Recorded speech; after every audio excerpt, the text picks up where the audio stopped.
নমস্কার, স্বাগত সকলকে কেডিপি ফিট জোনে। সবাই সুস্থ থাকুন, সুন্দর হয়ে উঠুন, স্বাস্থ্য সম্বন্ধে সচেতন হবে। আজ আমি পবন মুক্তাসনটি করে দেখাবো। পবন কথার অর্থ বায়ু বা বাতাস, আর মুক্ত অর্থে বেরিয়ে আসা বা খুলে যাওয়া, ছড়িয়ে পড়া। অর্থাৎ এই আসনটির মাধ্যমে পেটে জমে থাকা বায়ু পাইপথ দিয়ে বা পায়খানার দ্বার দিয়ে বাইরে বেরিয়ে আসতে সাহায্য করে। তো আমি প্রথমে এর পদ্ধতি অনুযায়ী আসনটি করছি এবং পরবর্তী সময়ে বলছি যে এর উপকারিতা সম্বন্ধে। তো আসুন আমার সাথে আসনটি করতে থাকুন। প্রথমে আসনটি করার জন্য শবাসনে এইভাবে শায়িত হতে হবে। শবাসনে শায়িত হওয়ার পর প্রথমে ডান পাকে হাঁটুর স্থানে ভাঁজ করে বুক ও পেটের সমান্তরালে নিয়ে আসতে হবে, ঠিক এইভাবে। এবং হাতকে ফোল্ড করে পাকে এইভাবে ধরে রাখতে হবে 20 থেকে 30 সেকেন্ড।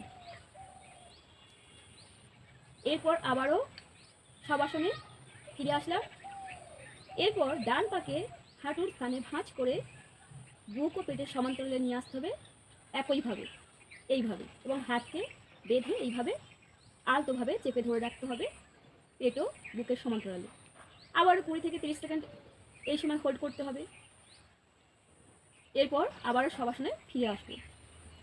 এরপর শ্বাস প্রশ্বাসকে স্বাভাবিক রেখে হাঁটুর স্থানে দুটি পাকে একত্রে ভাঁজ করে পেট ও বুকের সমান্তরালে নিয়ে আসতে হবে এবং হাত দিয়ে দুটো পাকে এইভাবে আলতো করে চাপ দিয়ে ধরে রাখতে হবে 30 থেকে 45 সেকেন্ড। এইভাবে শ্বাস প্রশ্বাস স্বাভাবিক রেখে 30 থেকে 45 সেকেন্ড হোল্ড করে রাখুন এবং পরে আবারও এইভাবে শবাসনে ফিরে আসুন। এইভাবে 3 থেকে 5 বার রিপিটেডলি আসনটি করতে থাকুন। তবে বলি, এই আসনটি বসে বসেও করা যায়, ঠিক এইভাবে। এইভাবে বসে থাকার পর প্রথমে ডান পাকে হাঁটুর স্থানে ভাঁজ করে পেট ও বুকের সমান্তরালে নিয়ে আসতে হবে এবং হাতকে বেঁধে এইভাবে 20 থেকে 30 সেকেন্ড হোল্ড করতে হবে। আবার এটিকে পুনরাবস্থায় ফিরিয়ে নিয়ে এসে বাম পাকে হাঁটুর স্থানে ভাঁজ করে বুক ও পেটের সমান্তরালে নিয়ে এইভাবে হাতকে বেঁধে 20 থেকে 30 সেকেন্ড হোল্ড করে রাখতে হবে। আবারও পুনরাবস্থায় ফিরে আসতে হবে। এরপর দুটি পাকে হাঁটুর স্থানে ভাঁজ করে একত্রে বুক ও পেটের সমান্তরালে জানু ও পাছাকে নিয়ে আসতে হবে এবং হাতকে এইভাবে ধরে রাখতে হবে। এটা 30 থেকে 45 সেকেন্ড হোল্ড করতে হবে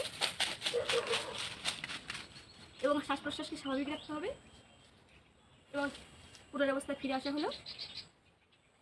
এটিও 3 থেকে 5 বার রিপিটেডলি করতে হবে। এবার বলি এই আসনটি করার উপকারিতা।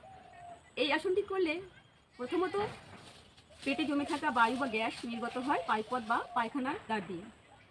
এছাড়া পেটের মধ্যে থাকা যকৃৎ ক্রিয়া ও পাকস্থলীর জনিত যে সমস্যা, যে হজমের সমস্যা, কোষ্ঠকাঠিন্য, গ্যাস অম্বল, এগুলো সারতে থাকে ধীরে ধীরে এবং এদের কার্যক্ষমতা বৃদ্ধি করে। সেখানে রক্ত সঞ্চালন হওয়ার পর তাদের কার্যকারিতা অনেকটা স্বাভাবিক করে, সুস্থ করে, সুন্দর ও সুগঠিত করে তোলে।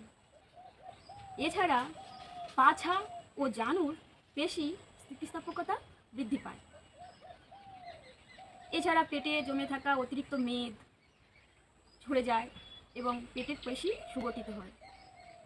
তো এই হলো পবন মুক্তাসনের বিভিন্ন গুরুত্বপূর্ণ দিক ও উপকারিতা। তো অবশ্যই করে প্রতিদিন সকালে যাদের পেটে গ্যাস জমে থাকে এই আসনটি করুন, অবশ্যই ফল পাবেন এবং পেটে জমে থাকা গ্যাস নির্গত হবে এবং শরীর সুস্থ থাকবে, গ্যাস অম্বল থেকে অনেকটা রেহাই পাবে।